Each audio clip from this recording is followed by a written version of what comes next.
Welcome back, Stacia. How are you? I'm doing well, Al. How are you?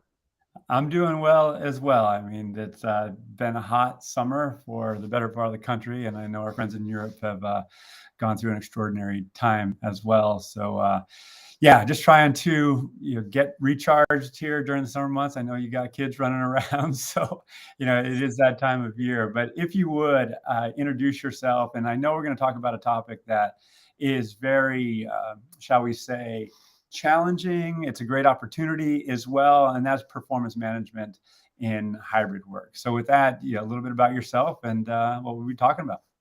Yeah, absolutely. So I'm Stacia Gar. I'm co-founder of RedThread Research. We're a human capital research and advisory membership. We cover a range of things. Most often relevant with you, Al, is people analytics. But today, performance management is what we're going to talk about. And I think the fun thing is with the work that we get to do is how we can see all the different connections across different talent areas. And so performance management is very near and dear to my heart, and our ability to actually think about it from an analytics perspective and increasingly measure it and understand how we might be able to improve it is a really important thing. Yeah, it's a hugely important thing, and I know we have some slides that you're going to share, and also, if you're listening, please offer questions and ideas, perspectives, as we go, and we're going to bring in Priyanka in a bit as well. In fact, let's do that now. Priyanka, welcome, and you want to introduce Yeah, yourself a little bit and yeah, put you on sure. the spotlight right out of the gate. Thank you, and apologies for joining in late. And we're So gonna I'm have to get Priyanka. Priyanka's audio going, but we'll bring her back in 1 second. But with that, Stacia, we want to go through the. I know you have some slides. I know you have some research, but just want to make sure that we orient the viewers to not the theme, but I know you've done some research on this as well. So if you can introduce that, that'd be great. Absolutely. So, with performance management, for anybody who follows either my work or RedThread's work, you'll know it is a topic that's near and dear to my heart and something I've actually been researching for well over a decade. And the reason I Stacia, we're chose, having trouble hearing you. huh, Seems Sorry fine to about me that. though. I think Al, Priyanka, and I can hear each other. Yeah. Okay, so you go then, please. Okay. So just to kind of reset, as I mentioned, I've been doing research on performance management for more than a decade. And part of the reason I keep coming back to this topic is it is so important.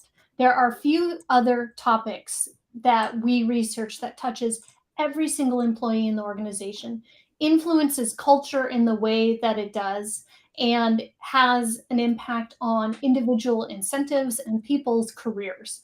And so, for that reason, we are constantly returning to performance management and how we can make it better, how we can make it more fair, how we can make it more meaningful for individual employees as well as the managers who support them.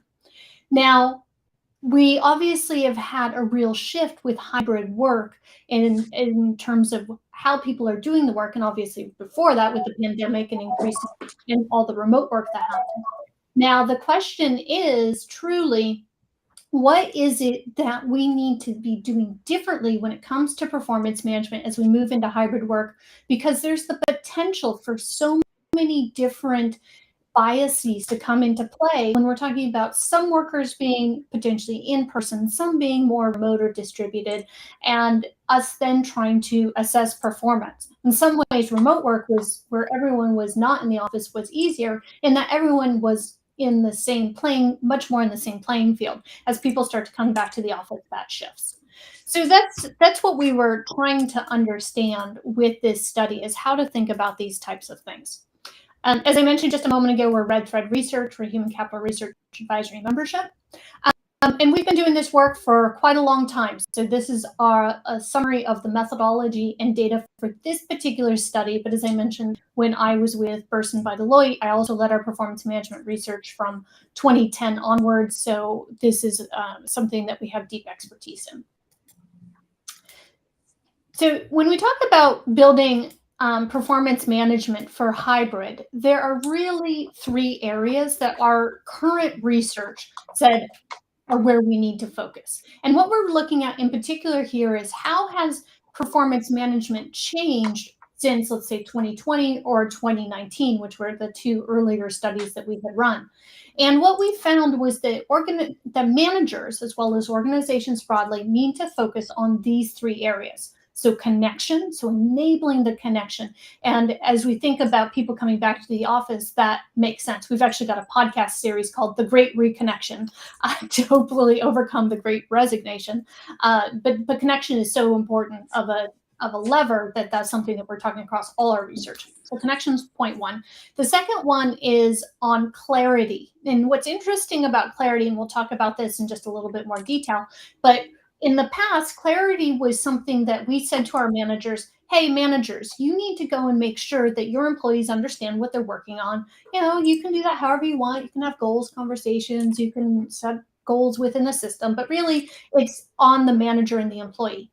What shifted during the pandemic and what we see now is clarity is much more an organizational cultural thing that managers then help execute. But the organization is responsible for helping set in place the systems, the infrastructure, the culture, and the overall expectations that there will be clarity. And then the manager and the employee obviously still have to execute. But that shift to organization responsibility in addition to manager responsibility was a big one.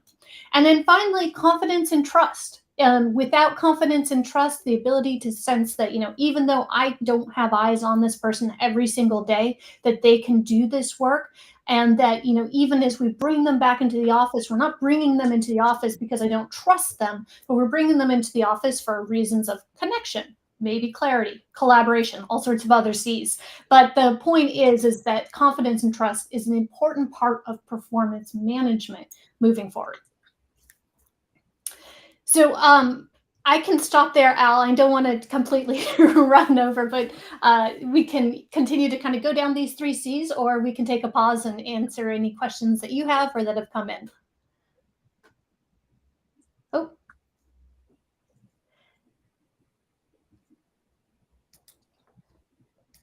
Oh, I don't think we can hear Al now. I don't think we can hear you, Al. Now you can hear me. Now, Yes. beautiful.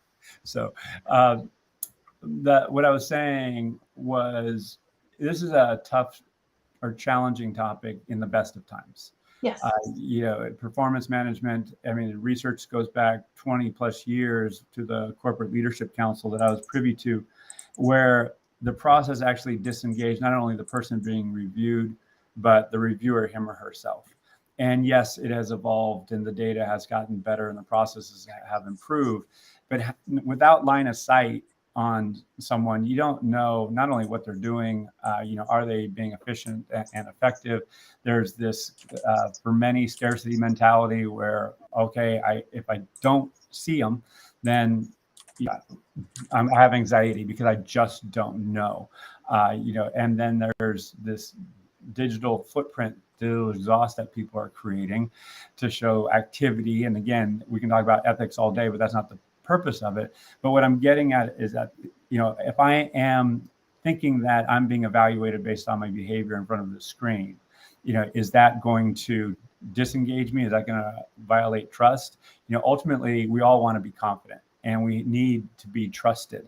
So how to do this when you don't have physical visibility, don't have those informal interactions. So yeah, I love the notion of connection and having specific purposes for re-entering the office. So where I'll land with all this is for performance management, which relates to compensation, promotions, all these other things. We can't press reset on what we've done formally. So that's where my question comes to you and the research that you're doing around this topic is what's going to shift, and do you see what shifting being enduring, the new way of doing things? I think what's inherent in your question, Al, is point that I think every organization, or a question that every organization needs to answer, which is, what is the point of performance management for your organization? So we saw a pretty big shift, and I think, Priyanka, we have this slide in here. Is that true? We don't. We don't. But I can tell you the numbers. Yeah. But so what we saw was one of the more interesting pieces of data from this study that we looked at was, if organizations have redesigned performance management during the pandemic, so the last 1 to 2 years, in the last 3 to 5 years, so immediately before the pandemic, or not at all. And what we did was we then cut that to say, what is the intention? What is your purpose with performance management? What are you trying to drive for? And what was interesting was that those who have not redesigned performance management were much more focused on things like productivity and traditional assessment. So to your point, compensation, promotions, etc. Those who have redesigned performance management were by far more focused on engagement in particular. And so the thing is that performance management, yes, it can drive some of these other comp processes, but when it is actually primarily being seen as a way of engaging, providing feedback, providing clarity, being a way to connect, as we discussed, is that is the outcome you're searching for, then that has obviously downstream effects in terms of the way that you approach it, and honestly, the competitiveness or the tightness of the assessment that needs to take place. I think the other thing that's important to realize, and honestly, we've seen this in the last couple of economic downturns, is that when things get financially tough, it's not like we're making great big different compensation decisions. It's right, okay, Al, am I going to give you 2% or am I going to give you 3%? I mean, like, the differences are not substantial. And that is part of the reason I think that in general we've seen a shift away, because most organizations are not differentiating, certainly not base compensation, differentiating base compensation based on what's coming out of performance management. So I think, and that's not to say that there aren't important promotion decisions that lead to other compensation decisions, but I think the point is that we've kind of taken a little bit of the pressure off of performance management to be the only thing it does is assessment, but to be this broader, more continuous approach to providing feedback. Yeah, I certainly celebrate what you're sharing. And Priyanka, your thoughts and perspectives on this based on the research that y'all are doing on this. Yeah, I think to add to Stacia's point, one of the things that we noticed was that, yes, organizations that have redesigned their performance management over the last couple of years are increasingly focused on engagement. But another thing that we found was that they're also making development an integral part of performance management. And we saw that organizations who've particularly redesigned performance management in the last couple of years are providing development opportunities and enabling practices that focus on continuous development growth for employees as part of performance management. And that was really interesting to see as well, because we saw, specifically when we looked down what are the practices that they're doing, we saw that they're having more conversations with managers, employees are having more conversations, and specifically they're having more structured development focused conversations with their managers, and they're increasingly being encouraged by organizations to continuously learn and grow their skills. So that's another interesting shift that we're starting to see, which I think is definitely in the right direction. Yeah, absolutely celebrate that. And it's been too long in coming, if you ask me, because it needs to be about development. It needs to be about the future, enhancing someone's individual capabilities so the organization and the team that he or she is on benefits as well. So, Stacia, I know you had some thoughts in bringing up the slide. Yeah, I think it just illustrates what Priyanka was showing or mentioning a moment ago, which is that we did see, and this is data from the latter part of last year, and we did see an increase in the amount of check-ins. So quick check-ins, you can see there in red for 2021, and then with formal structured monthly conversations, we saw an increase. But what's interesting though is we also asked employees, what do you want? What's happening now, but what do you want? And a substantial percentage said we still want more. We want more of these conversations. One of the things that we get asked about though that I think is interesting is like, okay, well, what's the line between frequent conversations and micromanaging, because it can feel like maybe that is going to happen with this. And I think the point is that it really is more about the coaching. It's about the discussion. It's about the connection, particularly when people were, in many instances still are, primarily remote. These conversations are one of the primary ways that they're feeling connected to their manager and connected to the broader organization. And so increasing them, or at least enabling more connection, is a critical part. It's not about micromanaging. It's not about detailed feedback on every single thing, but it's really more about, how are you doing? What can I do to get barriers out of your way? Who can I connect you with who will be able to help you get your work done? Now, am I taking it that this is happening to a greater extent based on your research? And if organizations have not made this nudge or shift, what is happening? Are they losing talent at a higher level frequency? Are they incurring risk? So what's the value proposition at the end of the day for taking this approach? From a humanistic level, it's obvious. But what other insights do you have based on what you've researched thus far? Yeah, well, one thing I'll mention, and then Priyanka, I'll let you kind of jump in with some of the bigger overall numbers. But one thing I'll mention is we've spent a little bit of time here talking about connection, but connection is just one component, right? So clarity remains critically important, as does the confidence and trust. But the two other drivers, like big picture drivers that we saw within the study, were culture and capability of managers, and those remain paramount in importance. So the confidence and trust is one component of capability of managers, and the clarity is one component of culture. Those were kind of the biggest differences. But like I said, culture, capability of managers, and then connection were the big 3 C's that we saw. Priyanka, do you happen to have the numbers in terms of what the impact was on things like NPS and manager effectiveness? Yeah, I do. And we can talk about clarity in starting off, just because we've been, Stacia, you mentioned that earlier. And so what we saw when we ran the numbers was that organizations with employees that reported high levels of clarity from their organization were 50% more likely to say that they had high engagement. And then similarly, they were 2.7 times more likely to report a positive NPS for their organizations, and 2.4 times more likely to rate their managers as effective. So those are some really significant numbers that we found. The impact of clarity on critical business outcomes that organizations care about.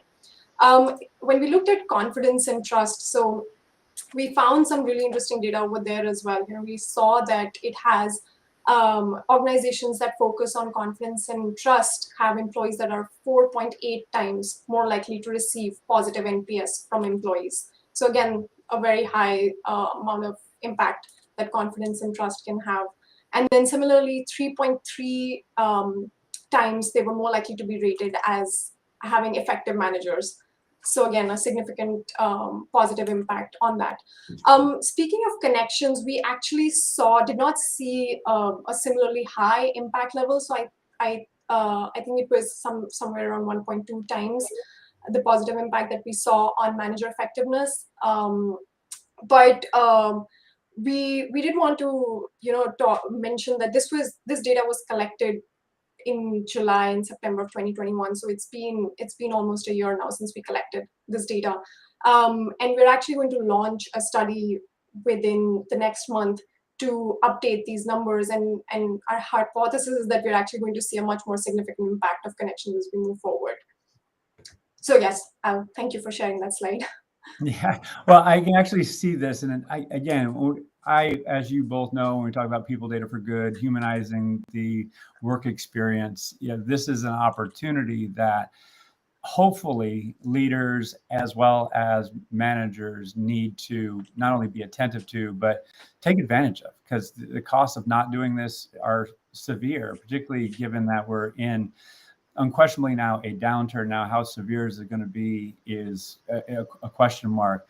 But if your people are going to stick around through this and feel safe and connected, to your point, then there needs to be a readjustment of expectation of what this process needs to be moving forward. So yeah, I really appreciate where you're coming from.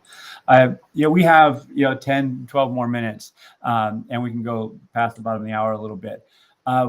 Stacia, I come back to you. As we talk about the future of performance management at the manager level, obviously we talk about HR setting up the systems and processes and tools and so forth. But you mentioned coaching earlier. Do you see that managers specifically are getting the coaching, for lack of a better word, on how to be present and have constructive conversations in a hybrid work environment, or do you still see that as a significant gap? I still see it as a significant gap. I mean, most organizations, I think, are starting to provide some of those resources, but there is just so much to be done. One of the big shifts, and we didn't cover it explicitly in this work, but there are a different set of expectations of what managers will do and say and how they'll enable their employees compared to even during the pandemic and then certainly before the pandemic. So if we think about, for instance, the conversation around wellness and mental health and burnout, how do managers have that conversation? What sort of resources should they be enabling? How might they change and restructure work so that they can focus on these things for their employees? That's not something that we're seeing a lot of organizations focus on.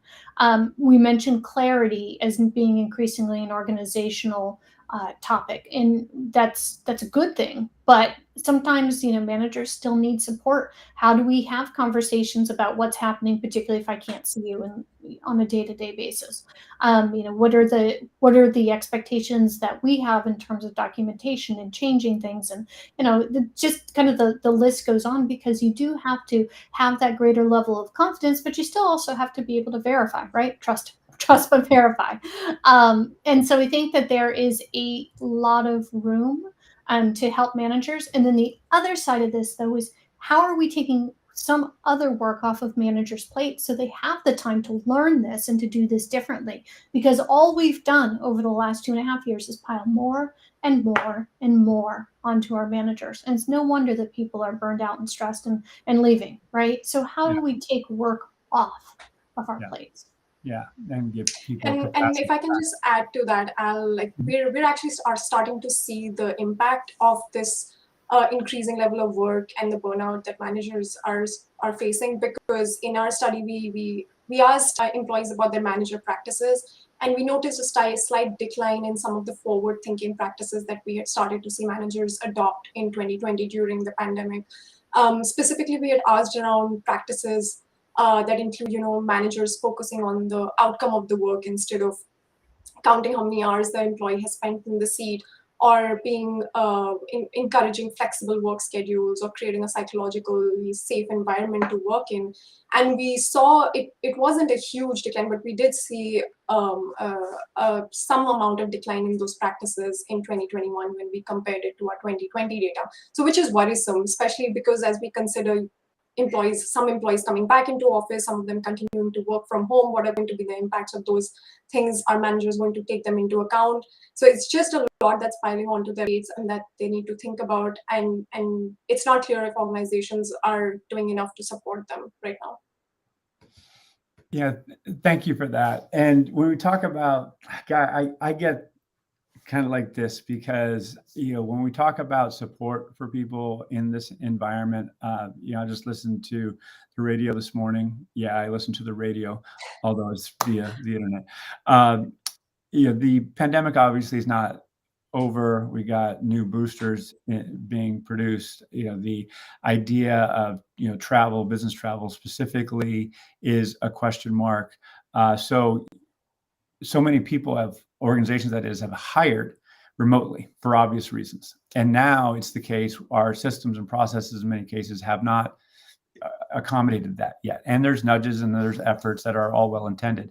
But going back to the actual work and resourcing, how can organizations drive better clarity in terms of the expectation setting? How do you see these resourcing people, employees that is, working? I mean, there's so many questions that, again, I get challenged sometimes. Al, you can get really complex. I'm like, well, in some cases, and I believe this is one, we have to embrace the complexity, because if we oversimplify, we're going to miss things. And particularly when we talk about, hey, you're setting expectations, here's a list of goals, but if you don't resource and enable somebody, and that could be not only physical things and not only be documents, but relationships. How do you facilitate relationships so you have this connection in this hybrid work environment? So any insights from your research around how organizations create more clarity and provide these resources more effectively? I think there's a couple of ways to think about it. One is through the systems that you put in place. And I don't mean just tech systems, but tech systems are obviously one of those. But what are the expectations that the organization has about clarity on goals or OKRs or whatever your organization calls them? How often do you update them? What is just the standard set of expectations, and how are they structured? So to what extent can you make sure that they are structured around specific outcomes, not necessarily time and seed, etc.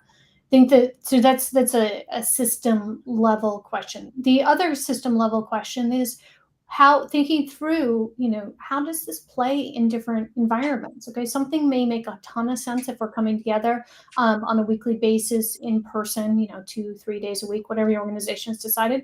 But what if someone is not doing that? What are the implications potentially? So, as an example of that, if we're going to be giving quarterly feedback, what does that look like for someone who's primarily remote? What biases might come into play? And I think, from the perspective of simplicity, what's the checklist? What's the quarterly checklist that people need to think about? Okay, did I see this demonstrated? Okay, if I didn't see it demonstrated, why might I have not seen it demonstrated? And does it come down to location or visibility versus the work actually getting done? So we think that there's a number of systems and sets of resources that managers can be provided. I think the other thing from a manager perspective to think about, and Al, you touched on this, is what are the relationships I need to enable? We talked about this role of connection. It's not just connection to the manager, but it's connection back to the organization. And as you well know from some of Michael Arena's work and others' work, we saw that the bonding connections, meaning the connections within teams, actually got stronger during the pandemic because you were working more with your direct team. But the bridging connections, so connections to others in the organization, not in your immediate work group, got shrank quite a bit. And so as we're reconnecting people to the organization, we need to really think about those bridging connections. And as a manager, part of your role and opportunity is to say, hey, Priyanka, you should probably come in next Wednesday if you can, because so-and-so and so-and-so who should know is going to be in the office. But thinking through, how do I enable that connection so that people can get the relationships they need to get their job done? And again, that's a different way of managing. Yeah, it absolutely is. And it takes permission to actually lead or manage that way. Yes, some people might just innately show up that way, but there needs to be guidance towards that end, and resources and modeling and all those things that some organizations have them, some don't. So yeah, thank you for sharing. As we start to wrap up, Priyanka, your closing thoughts on this challenge, opportunity of performance management in hybrid work. Yeah, I think, Al, there's a lot of opportunity. We were actually very excited. I remember when we first saw the data that came in 2021, Stacia was giddy with excitement because finally she said we are actually seeing positive change happen after such a long time of pushing people to do it. So she's like, Priyanka, this might not seem a lot to you, but it's a lot to me because literally these are amazing findings. So we're obviously excited to see the direction that performance management is moving in. We are hoping to find even more such similar findings in our new upcoming study. As I mentioned, we're actually going to launch a new performance management study and update our data set in the coming months. And we are actually open for interviews. So if any of our listeners are willing to share their stories, please reach out. We want to hear from you, and we would love to feature your stories if possible. So yes, We would love to add. So yeah, so super excited to dig into this and see what else we find, particularly around connections. I think that's been a very interesting and exciting finding for us this year. And like Stacia mentioned, we're actually digging into it through our podcast, and we actually have another ongoing study on reconnecting at work. So we're really excited to see what we find when it comes to enabling connections at work and how organizations can do that in a more efficient way. All right. Well, thank you. Stacia? I'll piggyback on that. We also have a podcast season on reconnection right now that's running. Our first episode dropped last week, and that was with Liz Wiseman, who wrote Multipliers. So some of you all might know that book. She came out with a new book called Impact Players, which is a lot about leading yourself. But she talks a lot about how do you do that in a hybrid world, and also from a multiplier's perspective as a manager, how do you do that? So just want to underscore that this topic of connection is one we're spending a lot of time on. And as Priyanka said, come join us. You know, these data were exciting. We are looking for some new data. Anyone who takes our survey, we're going to be giving some money to charity. So we are really trying to get high quality survey responses as well. And so would encourage folks to check us out on redthreadresearch.com, and there will be all sorts of goodness coming on this topic in the next few months. Well, as we discussed and agreed, and we have some comments towards this end, that it's a hugely important topic. No one has it, quote unquote, figured out. You know, this is going to be evolving over time. So thank you for doing what you do. Look forward to listening to your podcast, and hopefully, well, we'll get together. We'll announce this later, but we're going to get together here in the Bay Area in the fall. And Priyanka, still got to get PAFOW Connect event up there in Toronto before too long. But hey, thank you both for being your awesome selves. Thank you all for contributing, listening, viewing today. And you all be well. And redthreadresearch.com, yeah? Absolutely. Thank you. All right. Thank you, Al, very much. Thank you, Al.